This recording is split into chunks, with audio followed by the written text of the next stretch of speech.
warahmatullahi wabarakatuh. Kembali lagi bersama kami channel Ewo. Alhamdulillah malam ini channel Ewo akan melaksanakan ziarah ke makam Eyang Jainullah atau sering disebut juga Eyang Sakti Barang. Lokasi makam Eyang Sakti Barang di daerah Kampung Sanding, Kecamatan Malangbong, Kabupaten Garut.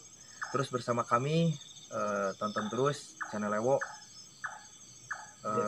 Jangan lupa like, comment, and subscribe. Oke, malam ini kita langsung berangkat ke makam Eyang Sakti Barang. Terus tonton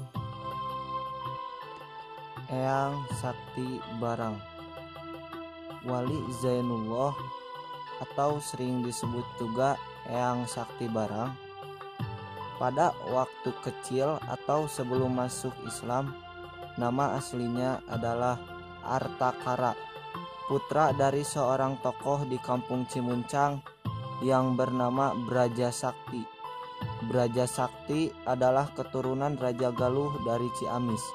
Raja Galuh mempunyai 3 putra, yaitu Ciungwanara, Aryabanga, dan Braja Sakti. Karena Braja Sakti lahir dari seorang selir, sehingga beliau tidak berhak untuk menjadi raja. Karena Ciungwanara dan Aryabanga merasa ketakutan kepada Braja Sakti untuk menuntut kerajaan, maka Braja Sakti diusir oleh kedua saudaranya. Sampai akhirnya sampailah di suatu tempat yang bernama Kampung Cimuncang, Desa Kutanagara, Kecamatan Malangbong. Braja Sakti menetap di kampung tersebut. Waktu terus berlalu. Braja Sakti akhirnya menikah dan mempunyai anak yang diberi nama Artakara. Dari kecil, Artakara sudah memiliki sifat yang baik, sehingga ia suka menolong sesamanya dan ia suka mencari ilmu, terutama ilmu agama Islam.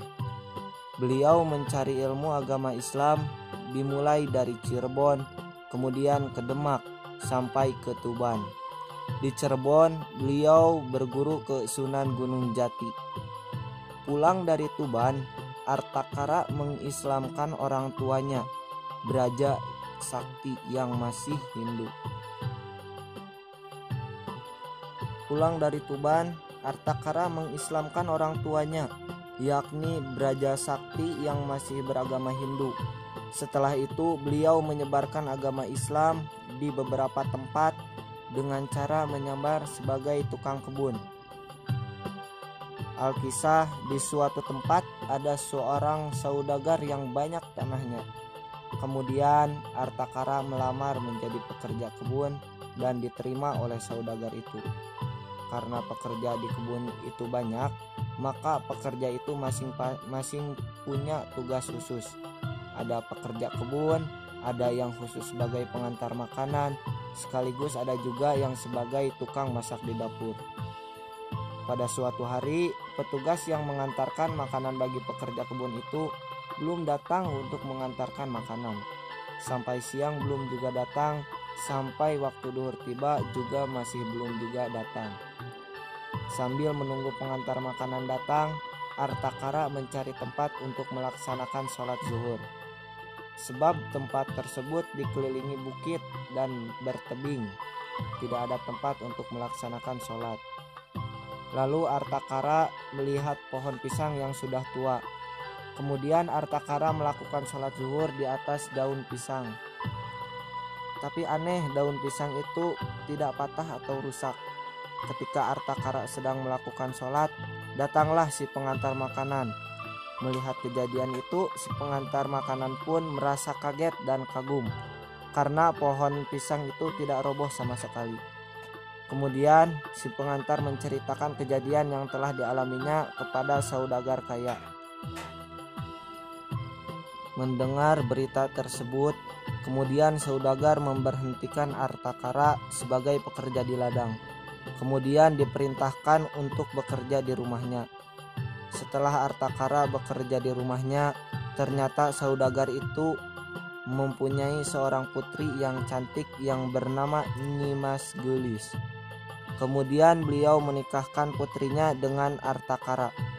Pernikahan tersebut berlangsung di Kampung Sanding, Kecamatan Malangbong, di mana saudagar itu tinggal. Setelah menikah, Artakara dan Nyi Mas Gelis hidup bahagia. Sampai suatu ketika di Cirebon yang dulu tempat menimba ilmunya akan mendirikan masjid. Semua alumni pesantren itu diundang. Karena Artakara kesiangan datang ke pesantren itu, maka bahan bangunan sudah berdiri dan hanya tinggal tiang-tiangnya saja sebagai penyangga yang belum selesai. Karena bahan bakunya sudah habis, hanya tinggal tatal bekas kayu.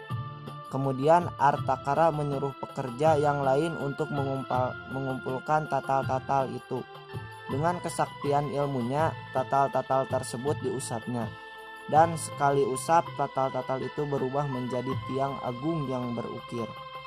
Setelah peristiwa itu, Artakara atau Wali Zainullah diberi julukan Sakti Barang. Bahkan dalam suatu riwayat, setelah peristiwa itu, Artakara sering membuat alat-alat pertanian yang terbuat dari besi atau pandai, seperti golok, cangkul, atau kakas lainnya.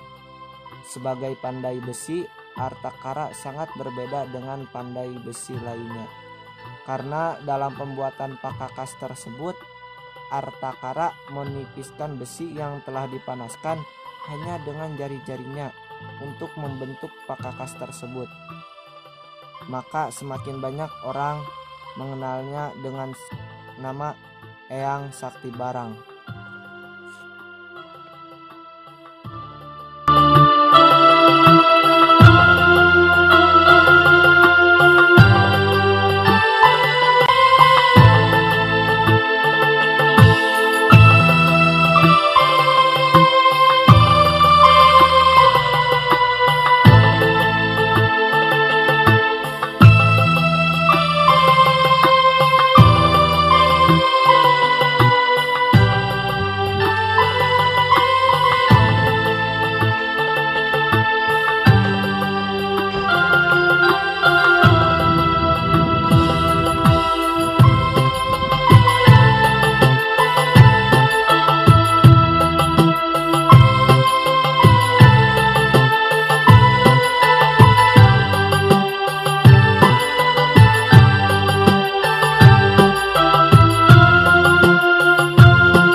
Masuk ke makam Eyang Zainullah atau sering disebut juga Eyang Sakti Barang.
kedua kita akan masuk menuju makam waliullah Eyang Zainullah.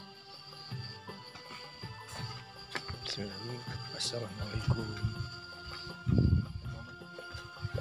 Nah pemirsa, alhamdulillah ini adalah makam dari Syekh Waliullah Eyang Zainullah atau sering disebut juga Eyang Sakti Barang. Sekarang kita akan tawasulan yang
barusan kami tim dari channel Lewo sudah melakukan tawasul di makam Eyang Sakti Barang, dan sekarang kami akan kembali pulang ke rumah.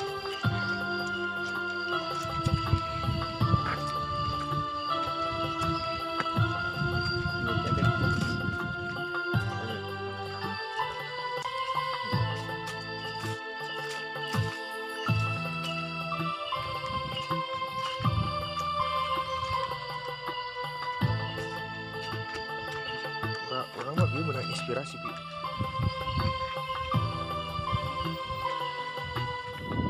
Nah, sekarang kita sudah selesai melaksanakan tawasulan di makam Eyang Zainullah atau Eyang Sakti Barang, dan jangan lupa like, share, subscribe channel kami.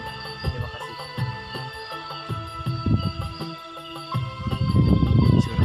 Hilang sih. Hanya masuk